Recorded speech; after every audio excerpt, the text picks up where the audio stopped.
Om Swastiastu. Perkenalkan, nama saya Ipan. Saya dari Prodi Pendidikan Agama Hindu semester 3. Di sini saya akan membuat sebuah video atau pandehen untuk memenuhi tugas mata kuliah metode pengajaran agama. Nah, pada pandehen kali ini saya mengangkat tema ritual bepolas khas Desa Kinjil, Kecamatan Kota Waringin Lama, Kabupaten Kota Waringin Barat. Umat Hindu Dharma yang berbahagia, marilah kita panjatkan puja dan puji syukur kita kehadirat Ranying Hatala Langit Ida Sang Yang Widiwasa, sehingga kita diberikan kesehatan pada hari yang baik ini. Tak lupa rasa syukur saya ucapkan kepada Ranying Hatala Langit Ida Sang Yang Widiwasa, sehingga saya diberikan kesempatan untuk memberikan Dharma Wacana atau pandehen pada hari yang berbahagia ini. Umat Hindu Dharma yang berbahagia, setiap suku yang ada di Indonesia tidak bisa lepas dari adat istiadat dan budaya. Dan adat istiadat dan budayanya itu pasti memiliki sebuah ritual yang khas melekat pada suku yang ada dan menjadi sebuah kepercayaan. Setiap suku pasti memiliki norma-norma atau aturan-aturan yang tidak boleh dilanggar. Nah, norma-norma atau aturan-aturan tersebut disebut dengan sebuah pantangan. Apa yang dimaksud dengan pantangan? Nah, secara garis besar, pantangan itu adalah hal-hal yang bertentangan dengan adat istiadat atau norma-norma yang ada di masyarakat yang tidak boleh dilanggar, baik disengaja ataupun tidak disengaja. Nah, namun di setiap suku yang ada di Indonesia ini pasti memiliki ritual untuk membayar atau sebagai sarana untuk berbicara kepada roh leluhur untuk membayar apa yang dilanggar atau sebuah pantangan tersebut.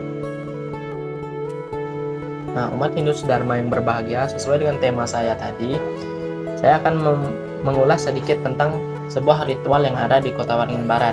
Nah, salah satu ritual yang ada di Kota Waringin Barat yang berfungsi sebagai sarana untuk membayar pantangan-pantangan yang dilanggar yaitu disebut dengan nama ritual bepolas. Nah, untuk membayar sebuah pantangan, kebanyakan di Kota Waringin Barat itu melakukan sebuah ritual yang disebut dengan ritual bepolas. Nah, apa yang dimaksud dengan ritual bepolas? Ritual bepolas itu adalah ritual yang dimana seorang pemegang meminta tanda atau berkomunikasi kepada sebuah benda yang dianggap mistik oleh masyarakat sana yang disebut dengan bura.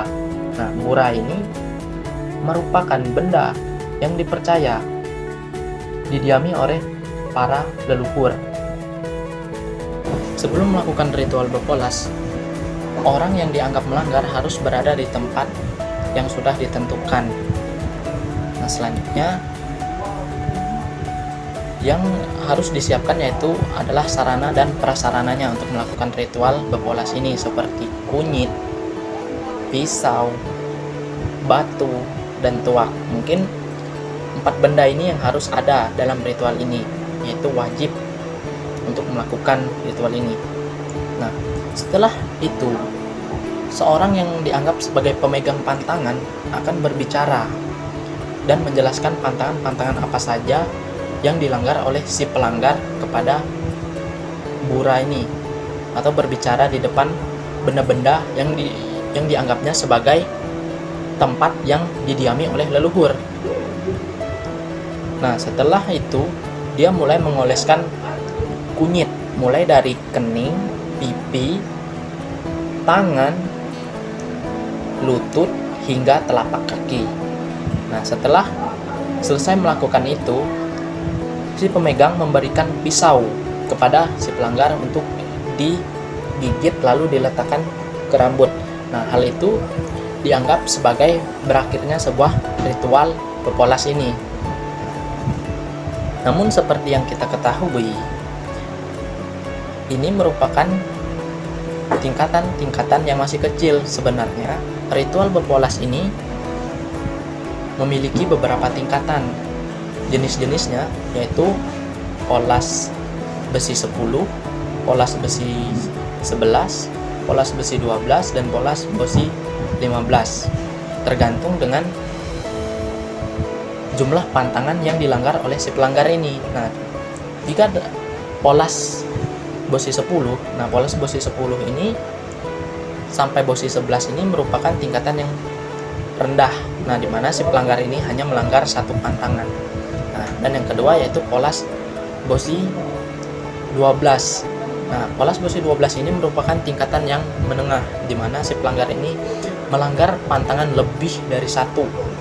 Nah, dan terakhir yaitu ada polas Bossi 15. Nah, polas Bossi 15 ini adalah tingkatan yang paling tinggi di dalam ritual berpolas ini, di mana pelanggar itu melanggar lebih dari 2 pantangan dan melanggar pantangan di luar pantangannya.